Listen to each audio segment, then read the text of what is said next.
Lisons ensemble ce passage de 1 Corinthiens 15, de versets 1 à 3. Je vous rappelle, frères, l'évangile que je vous ai annoncé, que vous avez reçu, dans lequel vous avez persévéré, et par lequel vous êtes sauvés, si vous le retenez tel que je vous l'ai annoncé. Autrement, vous auriez cru en vain. Je vous ai enseigné, avant tout, comme je l'avais aussi reçu, que Christ est mort pour nos péchés, selon les Écritures. Paul nous rappelle ainsi de garder l'essentiel du message de l'Évangile. L'Évangile, c'est Jésus-Christ à la croix, Jésus-Christ mort, Jésus-Christ ressuscité. Ainsi Paul le dit, si vous ne recentrez pas votre adoration sur le message essentiel de l'Évangile, c'est que vous auriez cru en vain. Jésus-Christ n'est pas mort à la croix pour que nous puissions avoir de jolies maisons, de jolies voitures, de belles femmes, de beaux maris, des moyens financiers.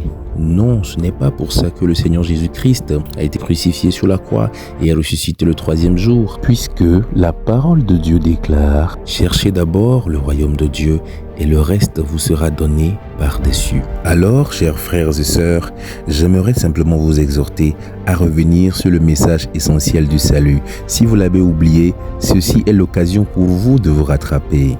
Jésus-Christ n'est pas mort en vain. Jésus-Christ ne sera pas mort en vain pour toi. Le Seigneur n'a aucun mal à nous offrir ce que nous désirons sur la terre. Il voudrait que nous puissions nous approprier d'abord de son don gratuit qu'est le salut, qu'est la vie éternelle. Ne cherchons pas Dieu à cause de ce qu'il peut nous offrir sur la terre, mais au contraire, cherchons-le dans la vérité et avec persévérance afin qu'il nous dévoile ses plus grands desseins.